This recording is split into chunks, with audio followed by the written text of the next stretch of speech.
like it's so tough having this uncertainty. But I think that we have to take advantage of what we can immediately when we can, in the safest way possible, but immediately when we can. You know, if you've got a period of 6 weeks before they might shut us all down again, don't spend that time mad that they might shut us down. Spend that time getting as many students in as you can, so that then you have more people coming into those Zoom classes if you have to do that again. Like, we're sparring with somebody, we're not going to see an opening and be like, well, they're just going to block it anyway. You know, we're going to try to take that opening. Yeah. And then if they do block it, okay, well, that like action can create opportunities and avenues that we don't even know exist. Like, I can't tell you, well, do this. If you take an action and then it doesn't work out, you're going to have more information about what to do next. If that back just didn't work out, now I know, is their hand all the way up or is their hand only a little bit up? You know, I know where I'm going next, and that's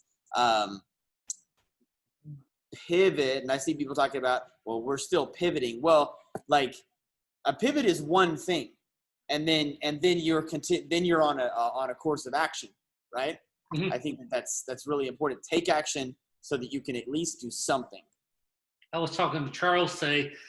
I said, there's all these reasons why everyone should come back. Kids are bored. Kids need socialization.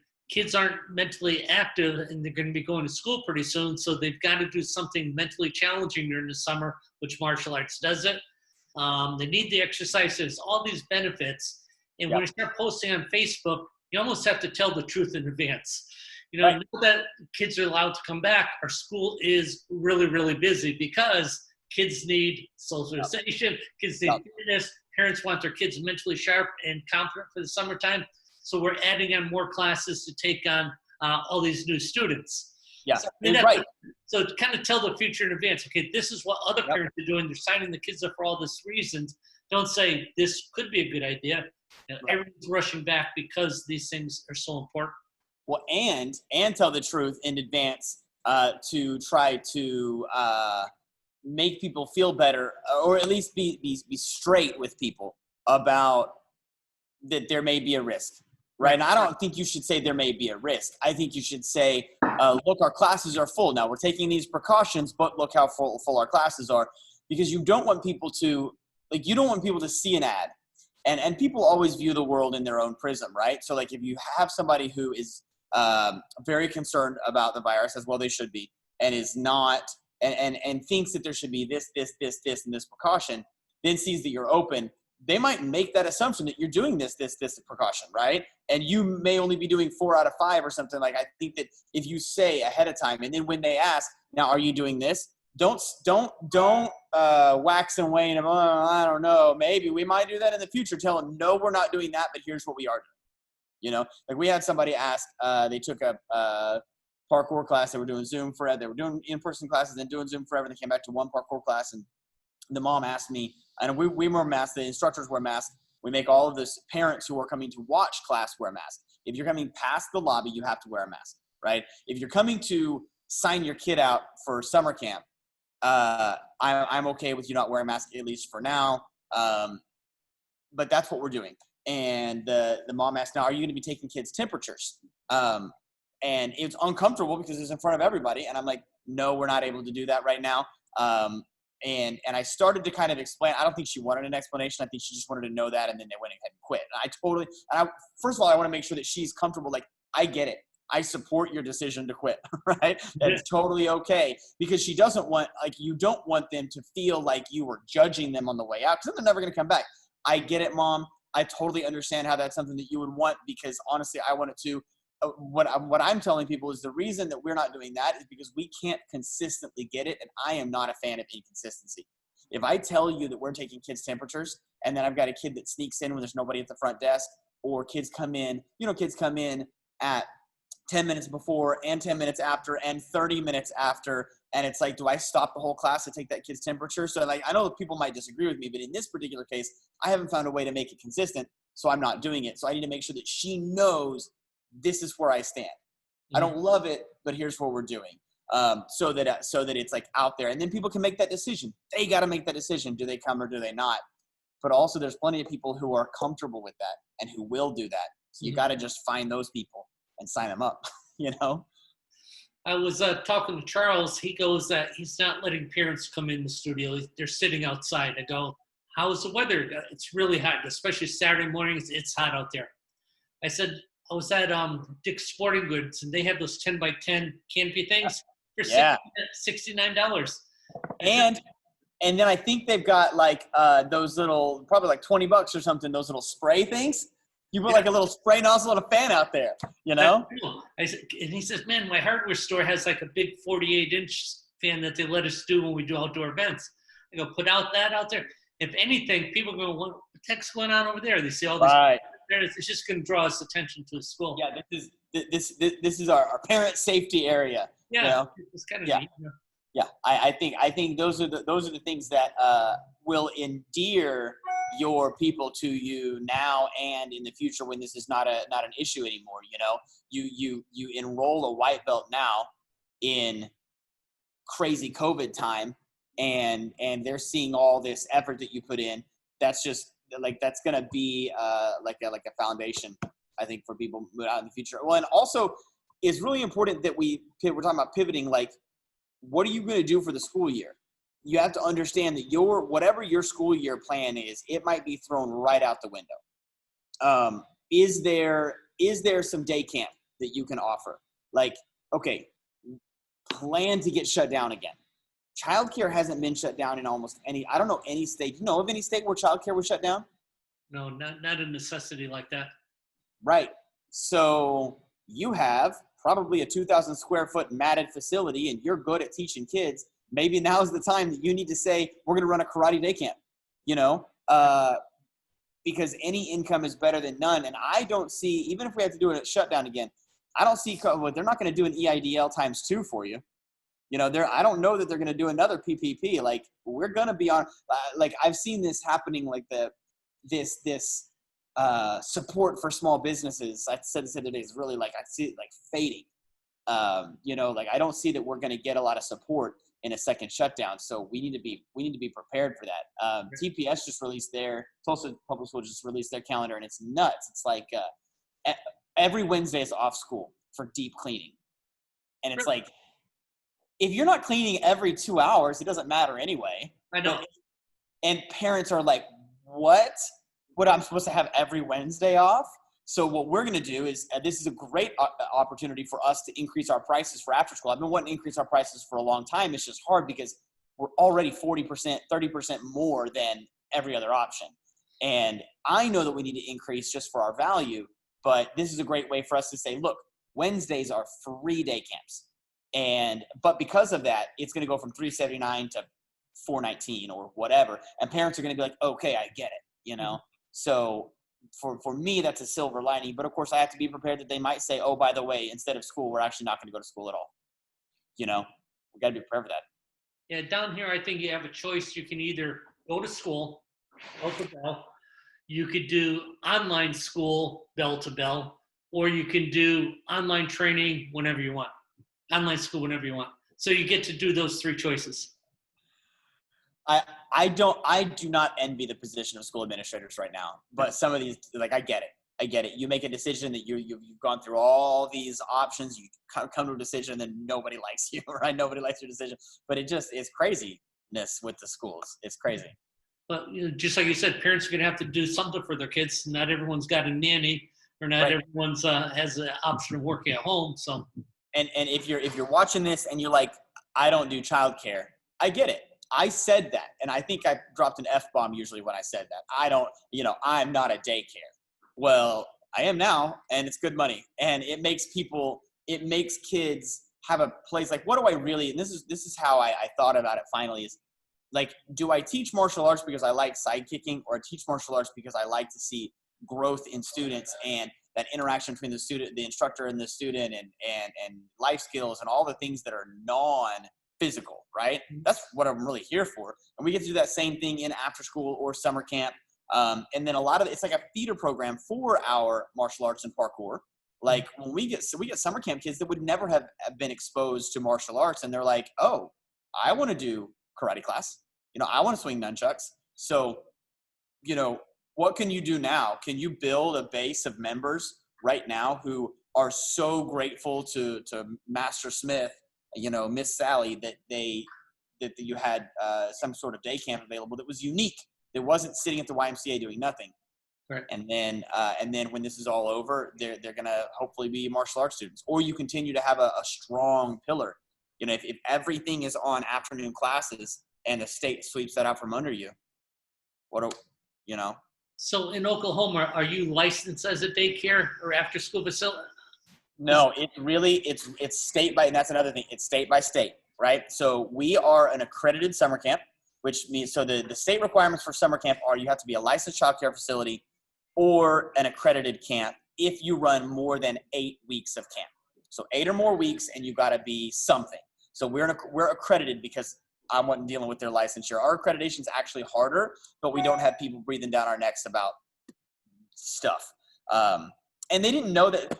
When I had a meeting with them, they go, well, now you have to have, if you're going to visit the park, you have to take a one bathroom per 20 kids. And I'm like, take? And they're like, they wanted me to put a porta potty on a trailer. And I was like, what? No way. I don't believe that right now. Like, I made them ask for guidance on the state. I was like, I really need you to ask your supervisor. They came back, oh yeah, never mind. That's not true. Well, I'm supposed to trust you now? No, it was the most nuts thing I've ever. I was like, a porta potty? Anyway, so we are accredited. With after school, we give 3 hours or less of service per day.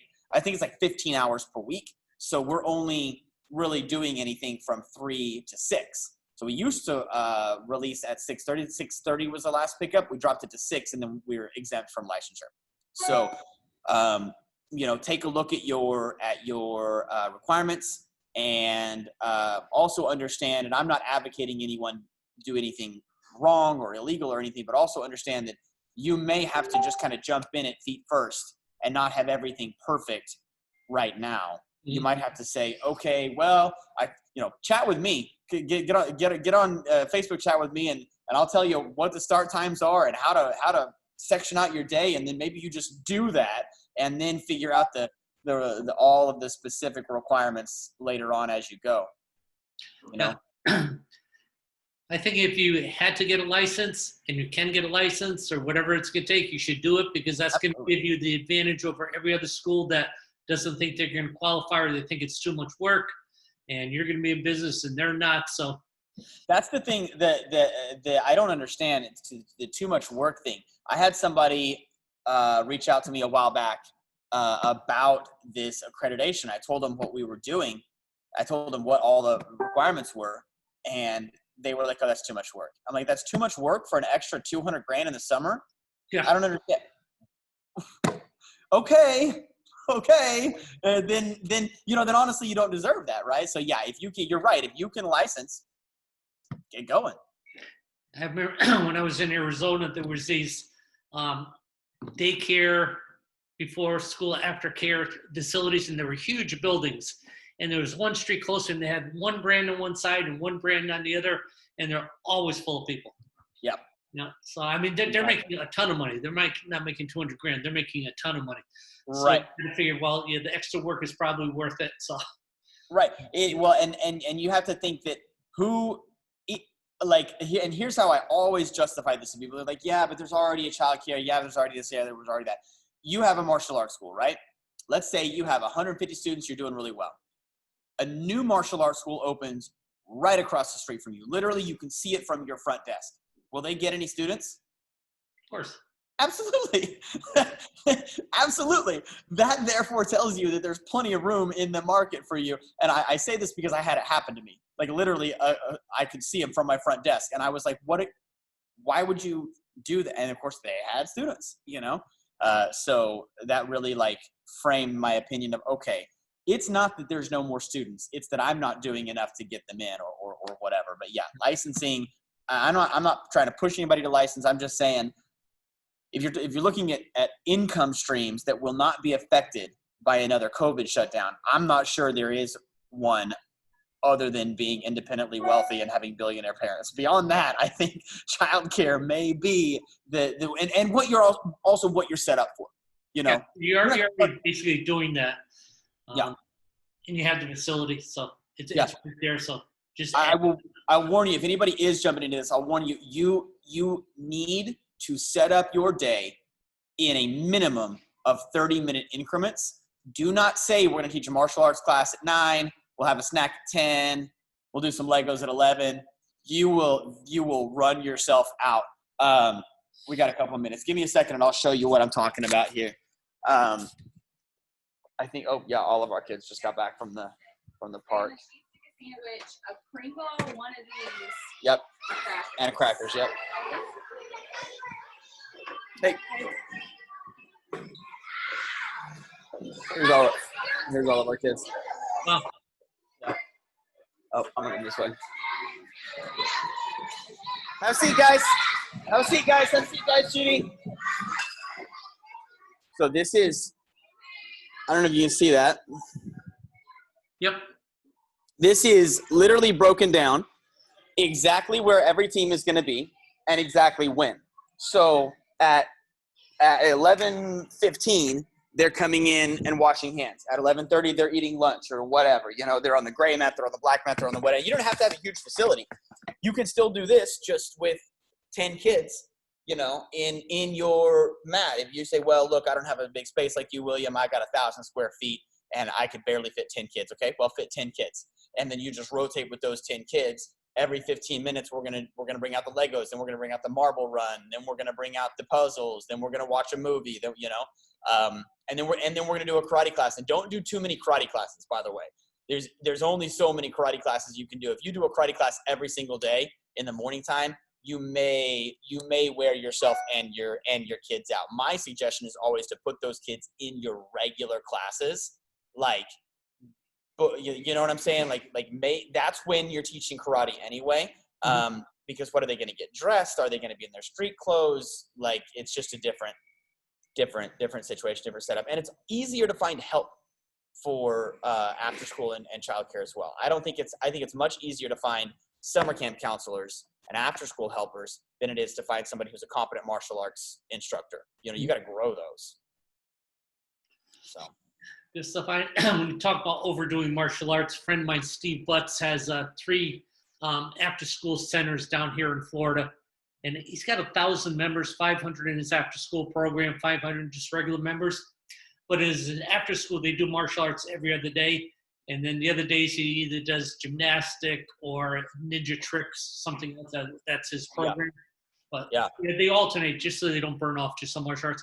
And when they take class, they get dressed out for that class, go take that class, and then come back and join the after-school program. Yeah, I didn't know that he did that. That's the same thing that we discovered is that, like, you know, they have a cubby. Go get your stuff. You get dressed. You come back out. You line up. You bow in. You are a martial arts student. And right. I tell the parents that we don't treat them like an after-schooler who's doing martial arts. When they get dressed, they are a karate kid. And we have the same expectations for them. They're tying their belt. They're whatever, you know. I think that's important. So if you guys want a copy of this, I'm happy to give a copy of this, but it's going to be specific to my school. But look out. And now this is all park, but I have on Mondays, we don't go anywhere. So the morning looks essentially like this, and they just rotate. And if you think that's a lot to do, it is. But it's sure better than not having that and then having 10 kids. What are we doing next, Miss Sally? Oh, my God, I don't know. Like, I had my whole day was just wasted, and it's not even 10:45. Like, we've done everything that I thought we were going to do. Right. Not only I'm dreading what's happening in the next 15 minutes, but I'm also dreading I have to do this now. This is Monday. I have to do this Tuesday through Friday. Oh, my God. Right? So it's a lot to do, but I think that you can't. So I think that you should be hammering hard, trying to enroll people if you can, if you're allowed to. I think you should make sure that it's clear what you're doing. Like you said, like say it in advance. Set the expectations. Here's what we're doing. When somebody says, "Are you going to do this?" and you know you're not going to be able to, let them know that's on the table. It's not something we can do right now.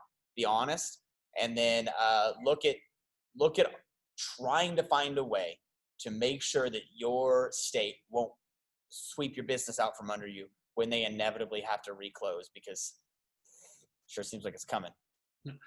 What would you suggest for pricing? If someone's doing this, just call other places, find out what the competition's doing, and set a pricing. And then add 20%.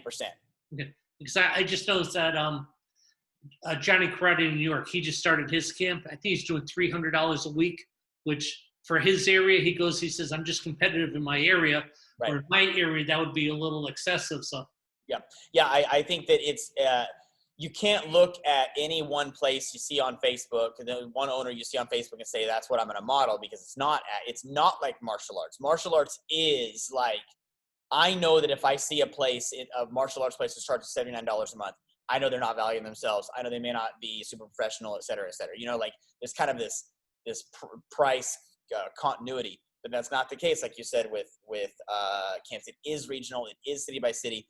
If you see somebody who's super successful in San Francisco or Washington, D.C. or New York, like New York, yeah, they probably are charging $500 a week, because they're also the mean income is $1 million a year or whatever. I think you should figure out what everybody else is charging and charge slightly more than that. Also, figure out if your state is offering some sort of assistance, childcare assistance. We have what we call DHS subsidy. We don't accept DHS subsidy, so a lot of these places are charging $69 a week, $69 a week for aftercare, and then also accepting subsidies. So it's not costing the parents hardly anything, and we're charging $379 a month, which is more than $100 a week. So we're significantly more expensive, and we still have, I would say, as much or as many or more members in our one location than any other childcare facility that does after school pickup. So call around, call 3 or 4 places, or just look them up on their website if they have the pricing. Also understand that you don't have to offer before care, if you're doing after school, you don't have to offer before school. Like, there's some places that do before care and after care. Most parents in after school don't need before care. They only need aftercare. And the 10% that do need it, it's not worth you being there at 6 a.m. Now, for summer camp, almost all parents need an earlier drop-off. But your summer camp, you're too late for summer camp, honestly. If you're trying to do a full day, you should be looking towards after school. 15-passenger vans are $2,000. Buy a cheap, crappy van. I wouldn't go finance a big, beautiful bus if I were you. Buy a cheap, crappy van, fill it up, and charge. I also would not charge weekly. I would charge monthly. It's going to weed out people who cannot afford to pay you whatever you're asking at the beginning of the month. And yes, those people need services too, but there are places that offer weekly. Weekly just puts people in the mindset of, I don't have to pay next week. Well, you do. Or, well, we weren't here on Friday, so I need that to be prorated. No, man, we don't prorate. Like I tell people now, it's not even monthly. You're paying, it's like a program. You're paying for the 9 months of the school year, and you can break that into 9 or 18 equal payments. If you do 9 payments, it'll be on the first of the month. If you do 18 payments, it'll be on the first and the 15th. But it's over the 9 months of school years. So excellent. Yeah, do it, and let me know if you need any help, because I can't. I'm worried for all of us if there's no other income. Your Zoom classes aren't going to cut it for a whole school year, man. Someone says I'm only losing $2,000 a month. I go, how long can that last? I mean, you can only bleed so long, and then you have to tap out. So you got to stop the bleeding right now, and this is one of the ways. So some people think they're just selling out if they're doing this, but it's really a good pivot, an alternate way to use your facility and make some good income so you don't lose your school. Yeah. And people can judge you all you want, but if your doors are open, I'll take the judgment with open doors. If my doors are closed, then it doesn't matter anyway. They don't have anybody to judge. That's what people think. I know, right? Well, as long as I'm doing something I know is right, that's also correct. Yeah, it's ethical for me. It's right for me. I believe in it because I have those kids who are learning discipline, patience, focus. And we have the kind of summer camp here where we're supportive to the kids. We're inclusive. Like, our first rule is safety. Our second rule is acceptance. Like, you got to be safe. No, you can't sit on the table. The second rule is acceptance, being kind. You're not going to make fun of people. Like, that's what we do. And because of that, we have kids who have a really great summer instead of like Lord of the Flies have to survive every day, you know. All right. See you later, sir. All right. Thank you.